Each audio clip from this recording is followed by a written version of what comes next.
After an enjoyable flight, we got our bikes built, and I unfortunately had a few wee issues, namely an inoperative DI2 system and an ineffective seat post clamp. So after a little bit of filming, I went in search of some solutions. Thankfully managed to get them sorted thanks to Charlie's bike shop in Alcudia, and my bike was ready to go for the 312 attempt. We mostly base ourselves in Puerto Pollensa, and this week was no exception. So it's 20 past 6 and we're heading up to the Feminia and we're going to try and cycle around the island. So it's going to be a long one, about 14 hours, 15 hours, so wish us luck.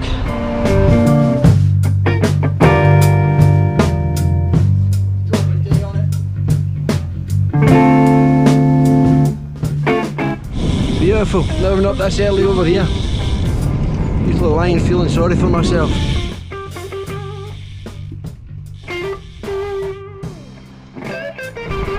Yeah. So we're at the Gorge Blau. That's the lowest I've seen the water level in there.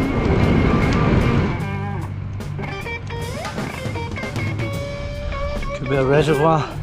Again, the water level's pretty low.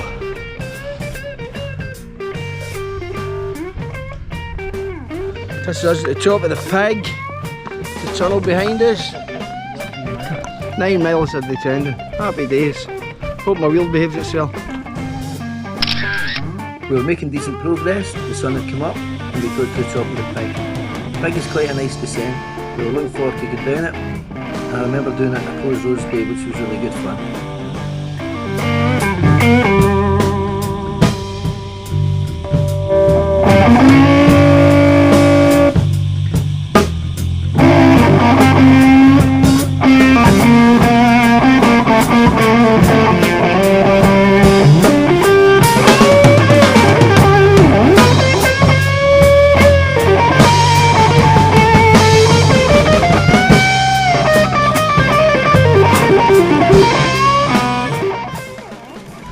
We've had a bit of a disaster. We get halfway down the Pig and the road's closed for a classic car event kind of thing. So we've had to turn around and change plans. So we'll see how we go. Road closure really took the wind out of our sail. We still managed our longest ride ever to complete 131 miles or 210 kilometres, so all was not lost. So now Wednesday we're going to go up, up the Coll De Feminia and over to Sa Calobra. So another nice day, quite sunny. Hopefully it'll cloud over by the afternoon and we'll not get baked going up the climb.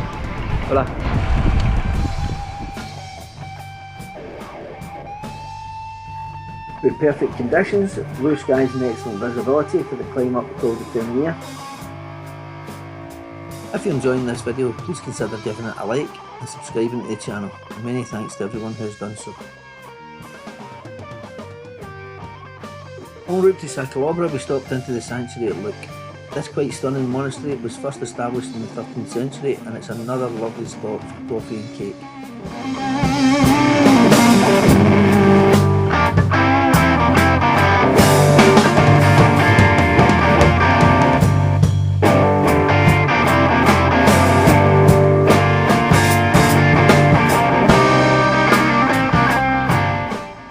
This is some footage of the climb from the Golden Arches up to the top of the Coll D'Honor.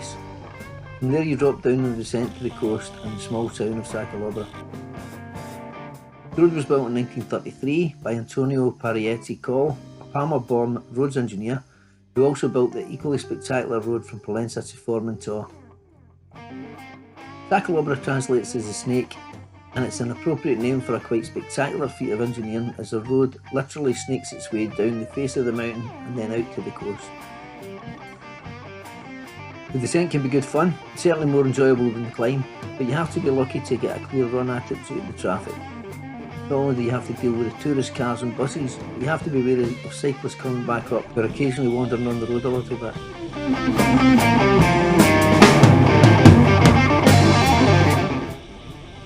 The descent initially winds its way quite steeply down the face of the mountain before levelling off a little through some shallower switchbacks and then seeming to meander forever towards the coast.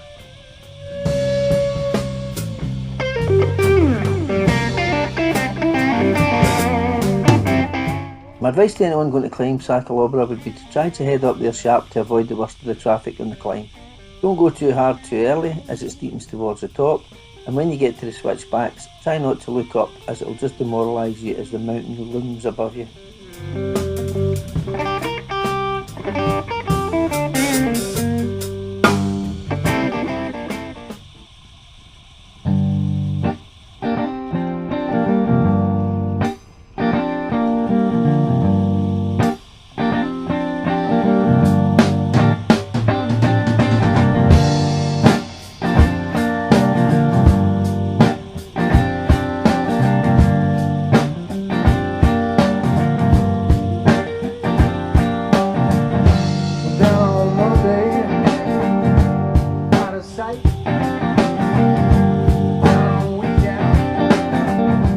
We had a good run at the descent with one car pulling over to let us pass, although we would be held up towards the bottom by a van driver who was in no mood to be so gracious.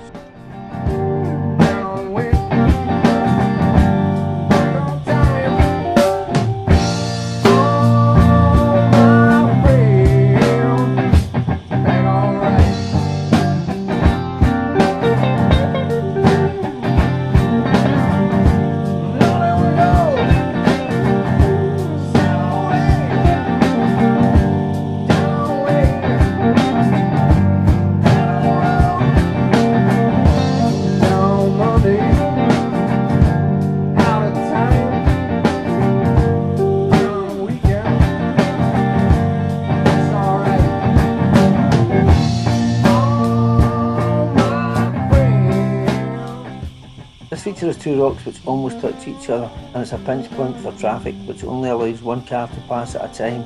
The road gradient is around 10% or so if you have to stop it can be tricky getting started again.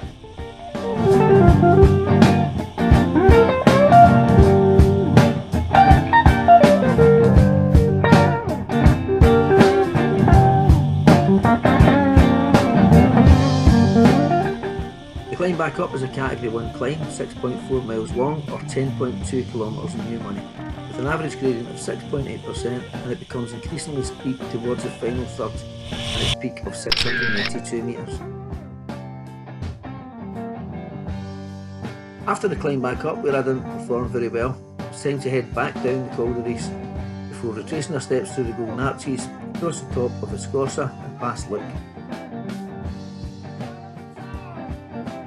Again, the scenery in this route is quite beautiful as we've made our way back to my favourite descent on the island, Coll De Feminia. Stats for Feminia are that it's a category 2 climb, it's around 4.7 miles or 7.5 kilometres long, with an average gradient of 5.6%. Doing this route where you descend to Feminia and head for Palencia gives you around 10 miles of descent or flat roads back home. The descent of the Feminia is mostly long sweeping bends, but there are 2 or 3 which tighten on themselves, so you have to be a wee bit attentive. Again, we had a decent run at it, but we were held up by 3 cars towards the bottom. It can be good fun overtaking the cars, and you very often don't see them again, as the bikes are quicker through the corners.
Last day today, a wee bit rainy looking, probably be lucky to get away with this, but we're heading out to Formentor, to the lighthouse.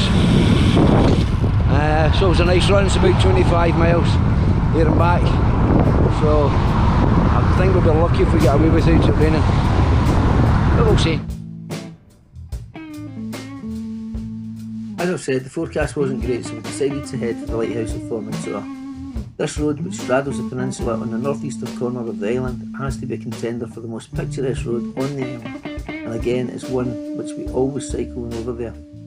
You may already know that it's the road used for recent Sa Calobra adverts.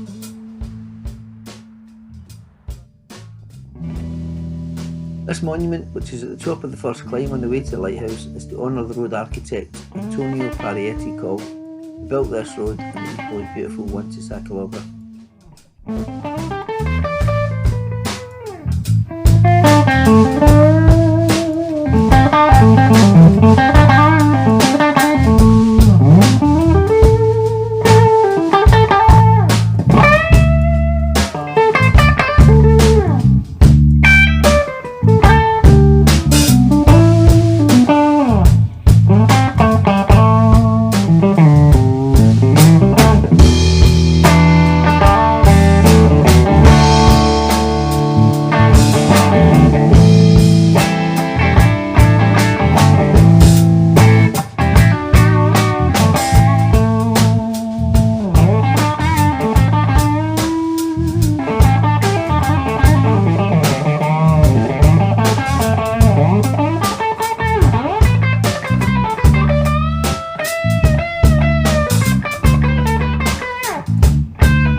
There's only 26 minutes in total. The route has two main climbs and a short, steep ramp close to the lighthouse, where you can buy some of the dearest coffee and cake on the island.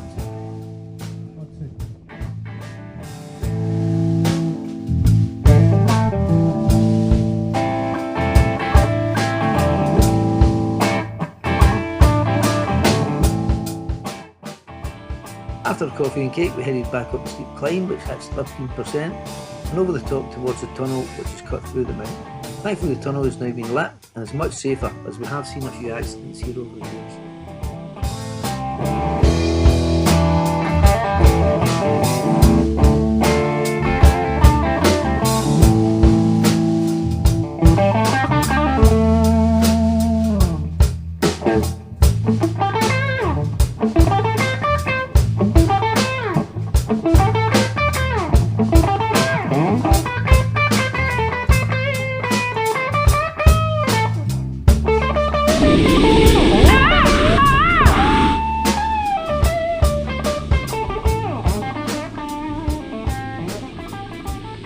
While I was getting my bike fixed at the start of the week, Paul and Barry had cycled this route with the rest of the lads.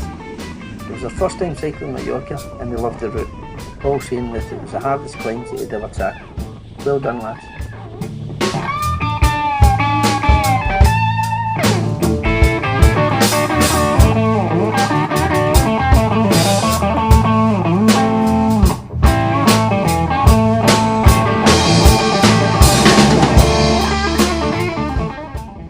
The centre of the first climb from the viewing point down towards the peninsula is always another highlight, and we again had a fairly good go at it before being slowed down by a few cars.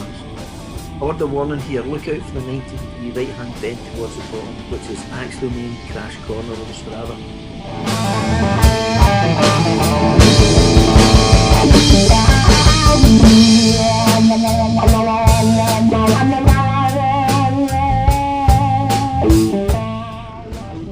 To achieve 2-aero a position with the chest mounted camera filming, as you lose the shot, so a balance has to be found, although it does result in a fairly upright descending position.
caused a bit of blow. Stu's got problems with his camp bag, he's had to go back to the hotel, try and see if we can get it fixed. We're heading out for the Orient today, so a kind of flattish run, maybe about 60 miles, 70 miles, with just really one climb in it, I think. So, it's been a lovely day, sunny Mallorca.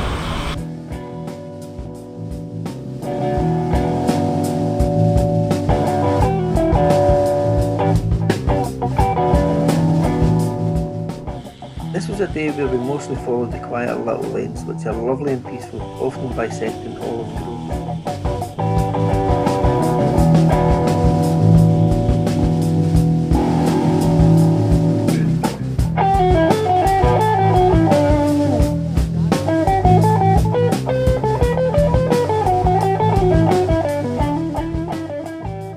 Right over to the Orient is another belter.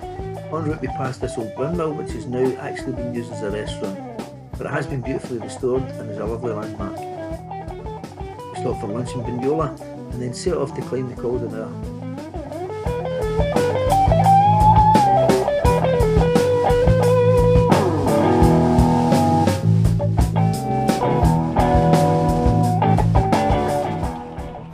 There's then a descent towards the Orient and a climb back out of it before descending through the two stunning monolithic chunks of rock, which are the Coll D'Honor and the Puig de Sa Calobra.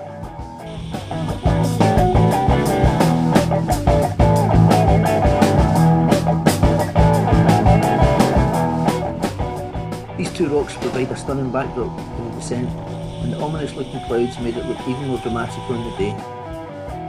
I thankfully also survived a rather cruel attempt by Shug at running me into a ditch as I was filming on the descent.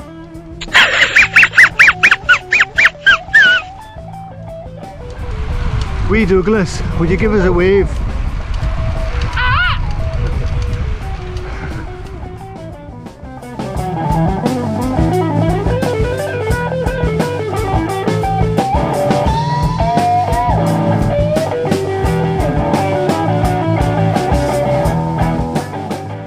The next day was another with a particularly wet forecast. We packed the rain jackets and headed for the lanes to tour a few of the local villages.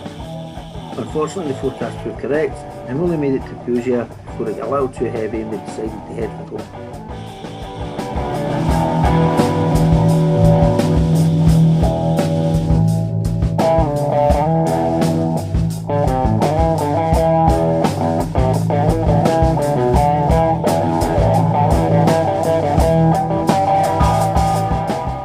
The Mallorcan roads are lovely and smooth, fantastic when dry, but very slick and treacherous when wet. Here's a perfect example of Stevie P mischief making and ready to light it up even though we decided there would be no sprint due to the wet conditions. As we enjoyed rehydrating that night with a few beers, we were lucky enough to watch a quite spectacular thunder and lightning storm. I've always enjoyed an electrical storm, and this one was quite intense, actually causing a few local power outages.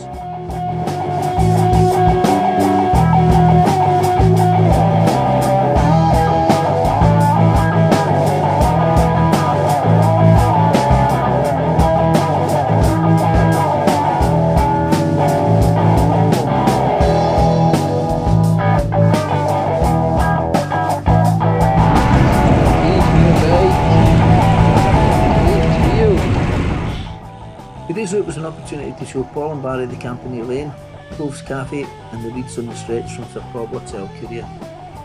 Again the forecast was looking a little iffy, so we decided to just head for some local villages. Campanile Lane is a great little road and another which we remember fondly. This is a small lane which runs north to south, from below Palencia Old Town to the village of Campanile. If you find yourself on this lane, head into the Campanile Cove's Cafe for a coffee break. It's a lovely wee spot to take fine. We've often joked that if one of us was to win the lottery, we would buy a team house on the Campanile Lane. When leaving the coves, the road is lined with these lovely cypress trees which are really popular around the Med and look very impressive when planted in rows. And now for the awards. The sprint spoils were probably shared between myself and Shug, although one of the sprints would undoubtedly have gone to VAR. The King of the Mountains jersey was keenly contested between Terry, Stu, Nick and Marco, with Stu recording the fastest time up Sa Calobra. We saw a couple of promising debuts from Paul and Barry, and Bill and Andy shared most improved riders over the week. I was delighted to cycle the longest ride I've ever managed, and if you've never been to Mallorca cycling, I would thoroughly recommend it. Cheers, lads. Cheers. Cheers. Cheers. Well done. And the week by the numbers, we covered 379 miles with 23,333 feet of climbing. Having rehydrated with roughly around 56 pints of lager over the week, I make that an average consumption of 54.1 miles to the gallon, which is considerably more than I get from the car.